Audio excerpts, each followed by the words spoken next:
আর এখানে উস্কানি দেয়। এখানকার আওয়ামী দোসররা বলে আপা আপনি আসেন, আমরা খুব কষ্টে আছি, হ্যাঁ তোমরা চালায় যাও, আমি আসতেছি। কখনো বলে কুমিল্লার সীমান্ত ওখান দিয়ে ঢুকবে, দেশের অংশ আলাদা করে ফেলবে। দুঃখজনক ভাবে ভারতের শাসক বিজেপি সরকারের মন্ত্রী মিনিস্টাররা উস্কানিমূলক বক্তব্য দিয়ে বাংলাদেশের ফ্যাসিবাদের মাস্টারমাইন্ড খুনি হাসিনা, যার বিরুদ্ধে মানবতা বিরোধী অপরাধের ট্রাইব্যুনাল থেকে ওয়ারেন্ট জারি করা হয়েছে, 200 অধিক মামলা তার নামে হয়েছে, ইন্টারপোলে ওয়ারেন্ট দেওয়া হয়েছে। এই খুনির আসামি, ওয়ারেন্টের আসামিকে ভারতের আশ্রয় দেওয়া আন্তর্জাতিক আইনের লঙ্ঘন তিনি করেছেন।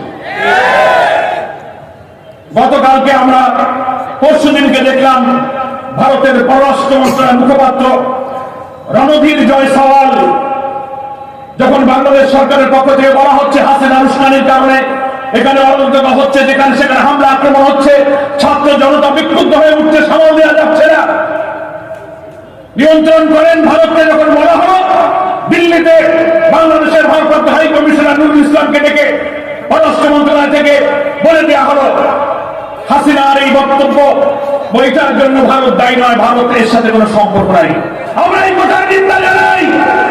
ভারতের জন্য দায়ী, কারণ তুমি কেন খুনি হাসিনাকে তুমি আশ্রয় দিলে? আর ভারত থেকেই তো ভারতের প্রযুক্তি ব্যবহার করে শেখ হাসিনা এইসব বক্তব্য দিচ্ছে, কি বলেন ঠিক কিনা?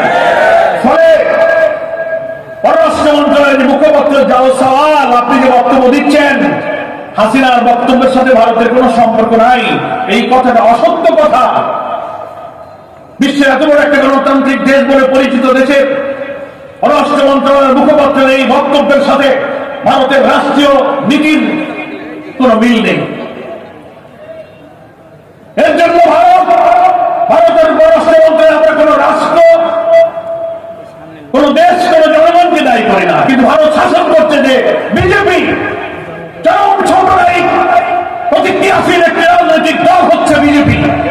তার শাসক গোষ্ঠী শেখ হাসিনাকে প্রশ্রয় দিয়ে বাংলাদেশে আরেকটি সাম্প্রদায়িক দাঙ্গা বাঁধিয়ে নৈরাজ্য সৃষ্টি করে হাসিনাকে আবার এখানে আনবার ষড়যন্ত্র করছে।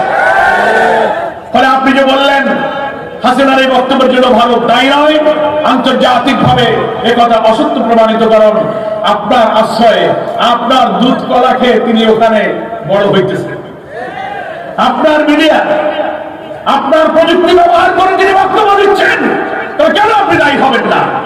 আপনি এই কথা প্রত্যাহার করবেন এবং ওখানে বসে আমাদের অখণ্ডতা, আমাদের রাজনৈতিক স্থিতিশীলতা, আমাদের অভ্যন্তরীণ রাজনীতি সম্পর্কে একজন খুনের মাস্টারমাইন্ড, মানবতা বিরোধী অপরাধ ট্রাইব্যুনাল থেকে যার বিরুদ্ধে ইন্টারপোলে ওয়ারেন্ট জারি করা হয়েছে, এমন একজন অপরাধীকে আপনি আশ্রয় দিয়ে দেশকে ওই নৈরাজ্যকর করার কাজে আপনি তাকে সাহায্য করতে পারেন না। আমরা দেশবাসীকে আহ্বান জানাবো, 35টির মতো জেলা এবং তার বেশি জায়গায় যে সমস্ত ঘটনা ঘটেছে আমাদেরকে শান্ত থাকতে হবে। এটা জানি 5 তারিখে সারা দেশে উত্তাল যে আন্দোলন হয়েছিল, 15 বছরের রাজনৈতিক নিপীড়ন, অর্থনৈতিক শোষণ, ধর্মীয় মূল্যবোধ করে আঘাত, মানুষের ন্যায় বিচার করে আঘাত, শোষণ, জুলুম, অন্নহীন, বস্ত্রহীন নিরন্ন মানুষের যে হাজারি, সেই ক্ষোভের একটা অভ্যাস, একটা গণবিস্ফোরণের মধ্য দিয়ে 5 তারিখে হাসিনার বিদায় নিয়েছে। এখনো সেই 5ই আগস্টের সংগ্রামী চেতনা মুছে যায়নি।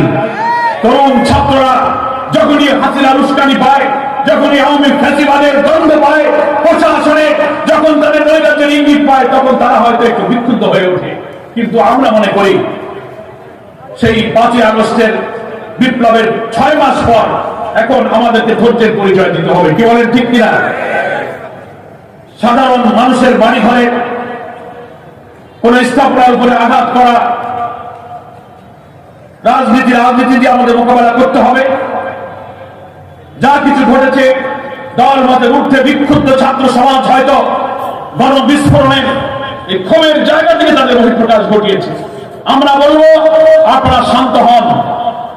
দেশের আইন শৃঙ্খলা পরিস্থিতি, জনগণের জান মালের নিরাপত্তা, এগুলো দেওয়ার দায়িত্ব নাগরিক হিসেবে আমাদের সমান, কি বলেন ঠিক কিনা? ব্যাপকভাবে যেসব ঘটনা ঘটেছে এটা অনাকাঙ্ক্ষিত, অনভিপ্রেত। সরকারের উচিত এই পরিস্থিতিকে শান্ত করে জানমালের নিরাপত্তা দিয়ে জননিরাপত্তা নিশ্চিত করে দেশে শান্তিপূর্ণ পরিবেশ ফিরিয়ে আনা, বরং আমাদের এইসব বিশৃঙ্খলা সৃষ্টিকারী তৎপরতা থেকে বিরত থেকে আমাদের নজর দেওয়া উচিত। যে খুনির উস্কানিতে বাংলাদেশ এখন অস্থির হয়ে উঠছে, ওই খুনির মাস্টারমাইন্ড সহ এই 15 বছরে